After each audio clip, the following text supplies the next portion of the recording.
G'day everyone, welcome to another episode. This week we'll talk about solo diving. The book says, never dive alone. Your instructor, should you do a free diving course, will say, never dive alone.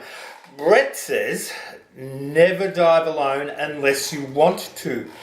There is nothing that upsets me more on a dive than the buddy I'm with on the day. When I'm out there, if I'm with someone, seems to me that a fairly hefty proportion of my day is spent with my head out of the water, not relaxing, not thinking about the dive ahead, but worrying about where that retard actually is. And I'm fairly certain that most of the people I dive with don't feel the same way. They do not look for me as much as I look for them. In fact, this is what goes through my mind. And what happens then? It upsets my day. I can't relax. I can't plan for a proper dive. I don't go down without worrying where that idiot actually is. Is he stuck under a hole? Has he been torn apart by a shark? Has he been run over by a boat? Has he decided to go back to the beach for a crap or lunch or whatever? Unless he tells you, unless you're with each other side by side, unless you're Siamese bloody twins, there's no way known that the buddy system really has much benefit as far as I can see. Obviously, the sharing experience is a good thing. There are those out there that suggest that diving with a partner reduces the risk involved, reduces the likelihood of an incident occurring. Diving with someone does not reduce the likelihood of anything occurring or decrease the risk involved. It simply changes the way in which the problem is dealt with should it have occurred in the first place. A buddy, yes, can help you out of a jam, but chances are you wouldn't have got in the jam if the bloody buddy wasn't there in the first place. Let's face it, we are all competitive critters. If you are diving with a buddy, you may take that extra risk just so that you can show he, she up. I am going to go for the biggest cray. I am going to go for the biggest fish. I am going to try and dive the deepest, stay down the longest.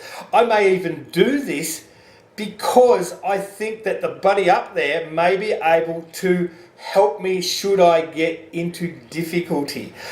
Sort of wrong attitude to have. You should not be getting into difficulty in the first place. You dive within your limitations when you're diving alone. Well, you should dive within your bloody limitations when you're diving with someone as well. But again, that competitive thing takes place. The fact that I know that my buddy is up there might mean that I will try and squeeze into that hole that's a little smaller. Try to push myself that little bit longer, knowing that if I wiggle my ears, if I wiggle my legs enough, someone's going to come down there and pull me out. However, you're assuming that your buddy's attention is focused on you 100% of the time. And guess what? It's not. So any time that you've been for a dive and you've been out of visual range of your buddy, you have been diving alone.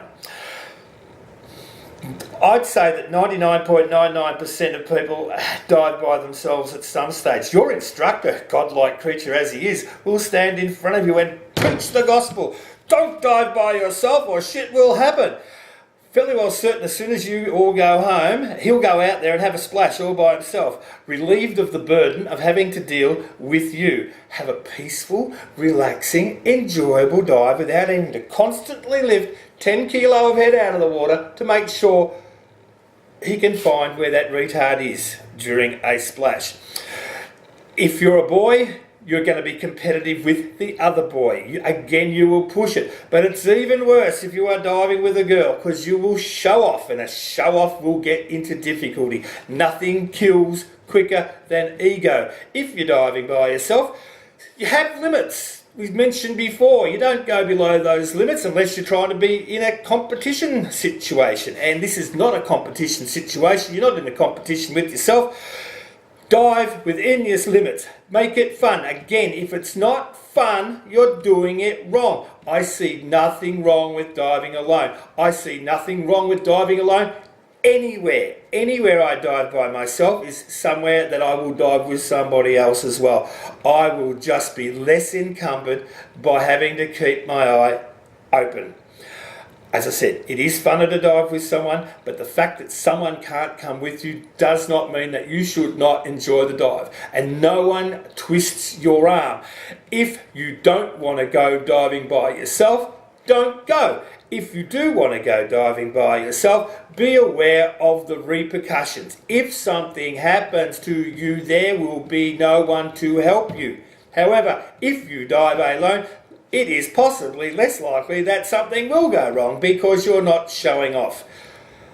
Remember, if it's not fun, you're doing it wrong. Next time, we'll talk about something else. See you later. Bye.